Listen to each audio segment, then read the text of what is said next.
Hey guys, I'm Amelia, and today I'm going to show you a couple easy techniques on Lightroom so that you can make sure you are making the most of the program and to help you avoid going into Photoshop just to do things that you can actually do through Lightroom.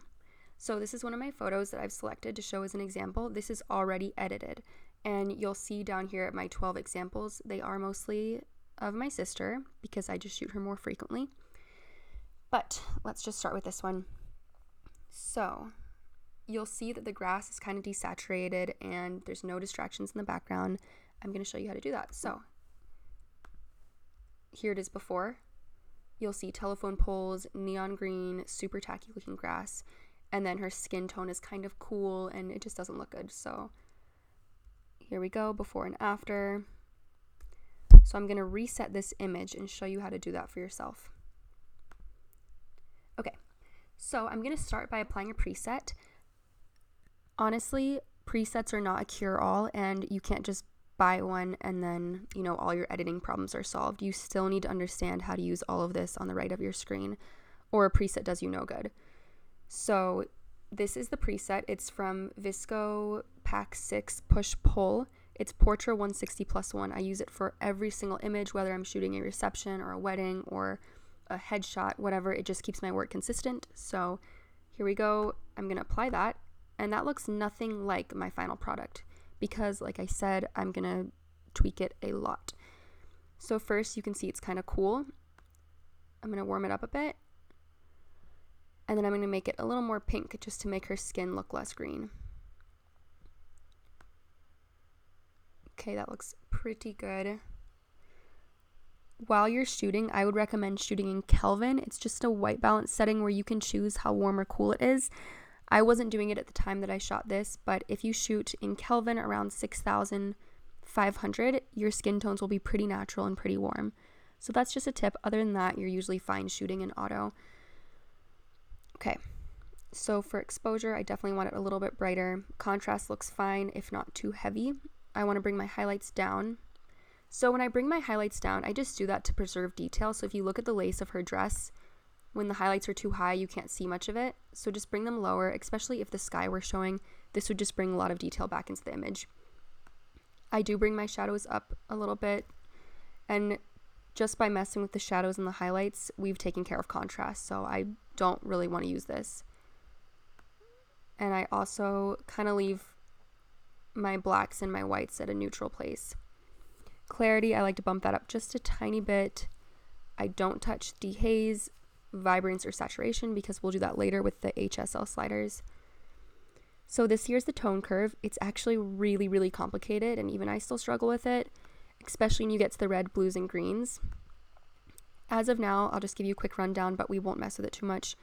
This part of the curve is in charge of your shadows because it's at the bottom. This is your midtones, and this is your highlights. I will show you an example. So this, like I said before, is the shadows. If you look at the shadows in the image, they get flatter and more gray as I bring this up. That gives it kind of like a matte, more vintage look, but I do want to keep my shadows a little darker and a little warmer and richer. So I'm going to pull that down a little bit. This is in charge of my highlights. So if I slide this down, it just kind of flattens it. So actually, if you look like on the highlights of her chest right here, when I slide this down, that just goes into like a flat white, but I'm going to leave it normal for now. Okay, so this part is super important, the HSL sliders, hue, saturation, and luminance. This is where I like to get rid of that bright grass. I think it's distracting and it's tacky, and it kind of looks dated at this point. So I'm going to start with my saturation. I'm going to drop the greens down, but since green is mostly made of yellow, I'm going to also bring my yellows down. My subject isn't blonde, so it's not going to affect her or her skin tone at all, and she's not wearing yellow, so messing with these two saturations isn't going to hurt the image at all. Then I would go to my hue, and I would bring my yellows more orange, and I would bring my greens more yellow. This just softens the grass even more. When it comes to luminance, you can go higher or lower just depending on the look you want. When I bring this one too low, it kind of affects the outline of the horses. You can see it has like a dark fringing there.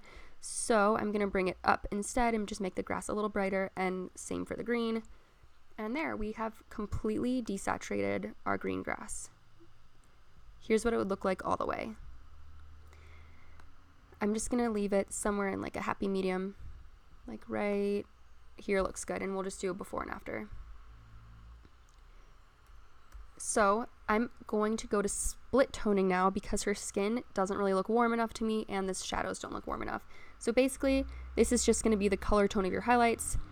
This is going to be the color tone of your shadows. I usually go to orange for both of them just because I want it warmer. And I know that is a little bit of a trendier concept. I don't know if that's what you would do with your book, but that's just what I like to do. If anything, I would recommend keeping your shadows warm. Okay, this little box right here is going to show me before and after. It's very hard to tell, but it kind of took some green tones out of her skin, and it did make our shadows warmer. So I think that looks good. You can sharpen it a little bit. I don't touch noise. I don't touch any of this. You can use lens corrections if you want to, but I prefer not to, especially because my lens didn't really distort the photo. I used a 70 to 200 on this. Okay, and not a lot of people love a vignette, but I do. I just think it draws more attention to the subject. So I'm going to give it a super subtle vignette, I would say like at a 10, and then drag the midpoint into the subject as close as possible. And once again, this is just a little trendy feature, but I do like to add a little bit of a grain. Okay, so looking at my image, I think my shadows look a little too dark still, so I'll bring those up, bring the blacks up a little bit, and my exposure up just a little bit. I'm also going to warm it up again, and then make it a little more pink. That still looks a little harsh to me, so I would want to go back down to saturation and bring my orange down because her skin is getting a little too orange. Okay, that looks okay. So I've showed you how to desaturate the green grass. Here's just a before and after. Now we need to get rid of the telephone poles in the background. So I'm going to press Q on the keyboard, and that is just a shortcut to the spot removal brush. Like seriously, just write that down. So press Q on your keyboard. That's the same for Mac or PC. So I press Q. This pops up over here on the right side. The brush size, this looks good. The feather, that's just how soft your edges are going to be. If I got rid of the feather, it would be, I'll show you an example. Super harsh lines, okay? It's literally copying and pasting another part of your screen and putting it over there. And then when I bring my feather up, it just kind of softens those lines. And of course, I would never need what I just did, but I'm just trying to show you the lines. So I'm going to delete that. Okay, so a high feather is usually a good thing, so keep that up pretty high. Opacity is just how see-through or solid it is. I keep mine all the way up as well. So I'm just going to draw over this telephone pole, and it's going to clone another part of the image and put it on top. I will show you an example later where you would want to use heal instead of clone, but for now, this is just perfect. I'm going to slide it down. Right about there looks good. I know a little bit of it is still showing, but nobody's really going to notice or care. Okay, I'm going to do it again for this part of the pole. And I think this half of the image is just too dark, and that's kind of where I added a vignette anyway, so I'm going to slide over to somewhere with a little more detail of the branches. Okay, and I'm going to press Q because I'm all done, and that looks good. So backslash on the keyboard, before and after. So we went over pressing Q, that was the spot removal, and then desaturating the greens through the HSL sliders. Everything else I would hope you understand, but if not, I went over it anyway. Thank you.